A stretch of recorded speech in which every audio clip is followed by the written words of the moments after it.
What's up, everybody? This video, I want to talk about uh, another one of my classmates that I ended up going to school with, and I thought this person was my friend, and come to find out, they were.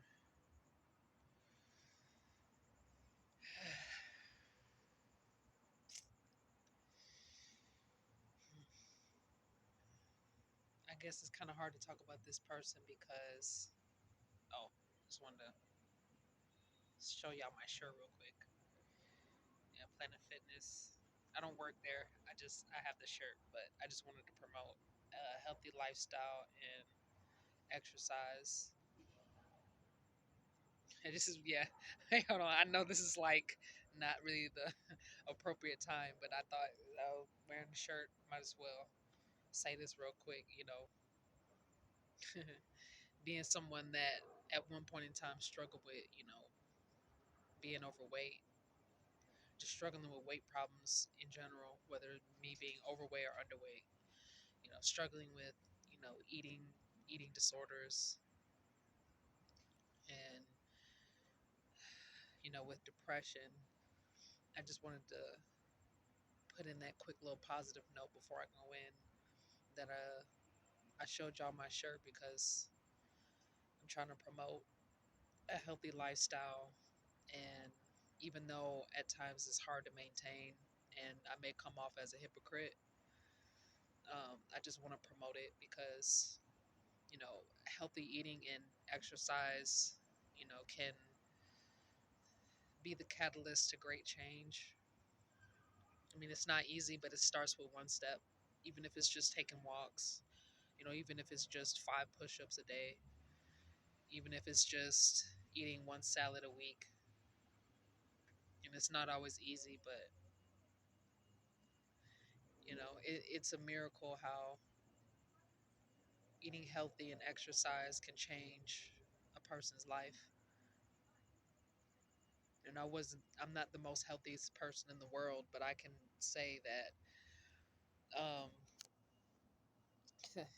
with healthy eating and exercise, it helps with the mind. It helps keep the mind at ease. So I just want to put in that quick little promo. I encourage all people, including myself, to spend some time with some physical activities, even if it's just going swimming or playing basketball or doing something that you like, double dutch, volleyball. I encourage everybody to find an activity that you love and do that. Do it every day if you can. So yeah, anyway, so what am I making this video for? I kind of wanted to shed some light on some of the people that I used to be around in high school, but I really want to talk more specifically about one person. um, this person, I thought was my best friend. I thought I could trust this person. I thought this person liked me and accepted me for who I was. And I ended up finding out that not only were they a closeted racist, but an emotional bully. And I had no idea. I had no idea that this person had these tendencies. This person was a jokester, but it never got to the point, at least around me, I never really um, saw the red flags of this person being a flat out bully. This person seemed to be supportive and loving and genuinely kind.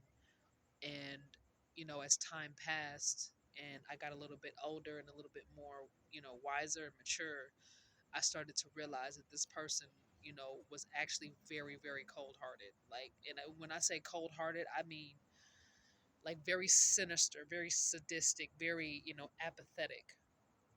no empathy whatsoever. Like this person was completely incapable, and this person had their mask on so tightly that a lot of people were the people who did find out about this person were actually very surprised that they were this dark. Some people knew about this person, maybe because they had dirt. Who knows? But give me a second. Poor people problems. Yeah, anyway. Okay, yeah. So a lot of people didn't know that this person had these dark tendencies, these racist, um, physically abusive, um, sexual perversions. A lot of people didn't know. A lot of people did not know about this person, including me. Somebody who was, their best friend. This person was my best friend. This person was my best friend, y'all. So it really, imagine, the pain that it put me through to have to expose them.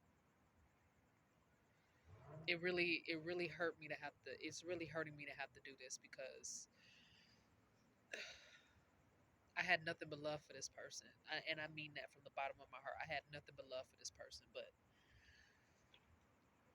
this person was very spiteful, very vengeful, very determined and persistent to destroy whatever target that they saw as a conquest. This person was very sinister to the point where I have to, on this social media platform, expose them. I have to. Okay. So who am I referring to?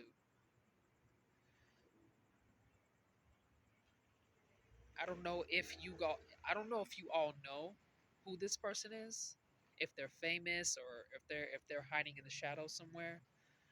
But their name is Oh, this is painful for me to have to reveal. I mean, I'm serious. This is really, really painful for me to have to reveal. But the person's name, damn man. Before I tell y'all this person's name, let me just make the statement real quick. So basically, the environment that I grew up in, the type of community that I grew up in, we went by a code, G code, bro code, whatever you want to call it. But we went by a G code, and um,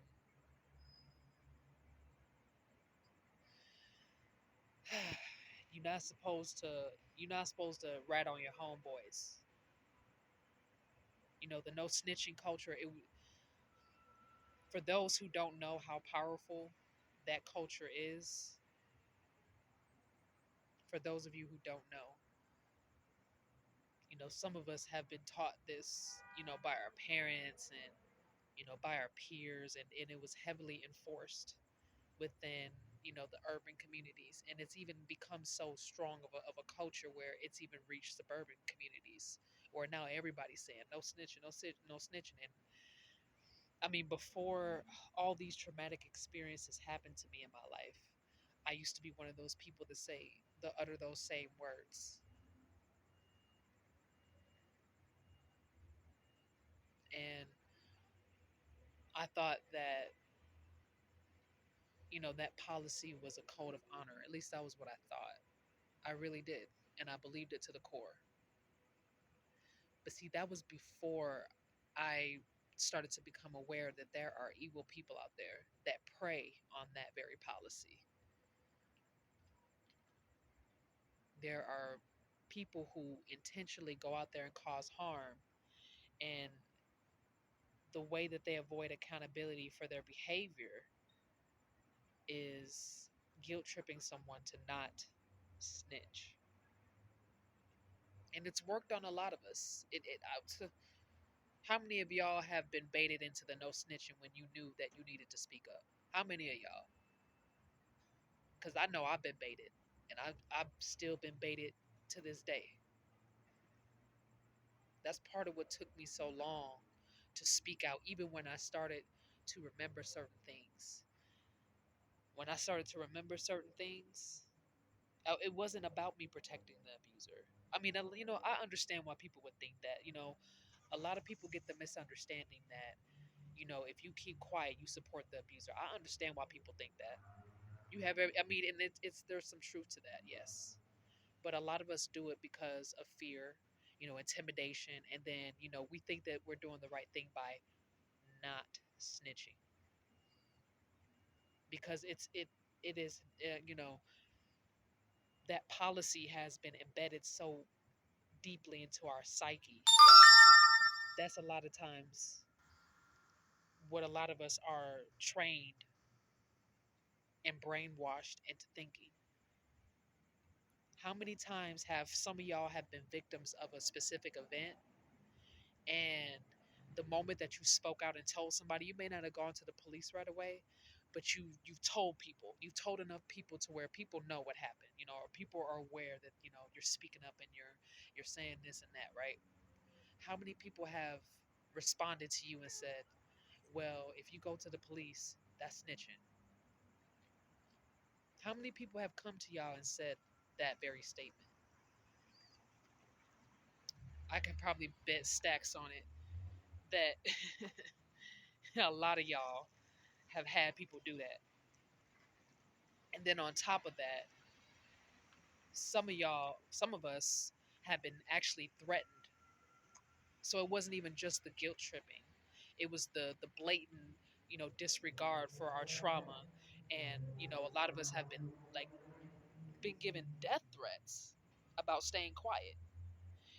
So for those of you all who don't understand what it's like to be a victim in these type of circumstances, I just want to raise awareness on how dangerous it is for a person who is willing to speak out, how dangerous this process is. I personally, speaking for myself, I'm surprised I'm not dead. Like, seriously, because you have to think about it. A lot of people say, um, when it comes down to certain betrayals and hardships, that a lot of the times it's the people that's closest to you. So imagine having somebody that you grew up with, being the parasite in your life, and you having to cut it out by exposing this person's character. I can only imagine how difficult of a process that is. I mean, I'm really serious. I can only imagine how difficult that is for someone to not only mentally and emotionally accept that somebody they love, somebody that they trust, is the one person that has to go. They gotta go. They gotta go. I can only imagine how hard that is. And I just want to raise awareness for those who do ask the right questions, because just understand that for those who do say, well, isn't, you staying quiet, isn't that doesn't that mean that you're complicit? You're asking the right, those are triggering questions, but you're asking the right questions, and they need to be asked, because this comes about bringing education for those who have no idea what it's like to have a best friend be the one person that's draining your whole entire life force. Having people in your life that have raised you, that put money in your hand, that put food in your mouth, allowing envy to cloud their judgment in the way they treat you. I'm sure some of y'all can only imagine how hard of a process that is. So when it comes down to not only, like I said, coming to terms with accepting that someone that you love and once trusted does not have your best interest, but that you actually have to not only expose this person on a social media platform publicly, but you got to go to the proper authorities and report them and report what they did to you and report what they did to other people. So for those who have never been through something like this, good. Congratulations. You are a lucky bastard. But if we're all going to put on our thinking caps here and tap into that, walk a mile in somebody else's shoes, think about that. because we got some people in our ear telling us, don't snitch, you're not supposed to snitch. If you snitch, I'll do this, this, and that to you. And then we got other people on the other side of our ear saying, hey, you need to speak up, you need to tell your story, you need to do what's right because there are other victims. We're dependent on you. It's just pressure from one side and the other, two opposing sides, putting pressure on you to either make a move or not make a move. And some of y'all have noticed how your life is falling apart. I can speak for myself and say that my life is falling apart, and I wasn't going to say anything, not because I was complicit, not because I was willing to submit and comply to the abuser's wishes and demands. I was keeping quiet because of that stupid ass no snitching policy. And then on top of that, I thought, well, if I just, walk away from this situation, if I walk away from these people, if I stay out of toxic environments, then, karma will handle this situation on its own. That's what I was thinking. You know what? Because I mean, there are. How many of y'all have seen narcissist videos where, um, professional psychologists and therapists and whatnot will tell you, don't expose a narcissist. How many videos of have y'all seen where professionals will highly advise you not to expose a narcissist, especially covert narcissists, because they have too much to lose? Hmm?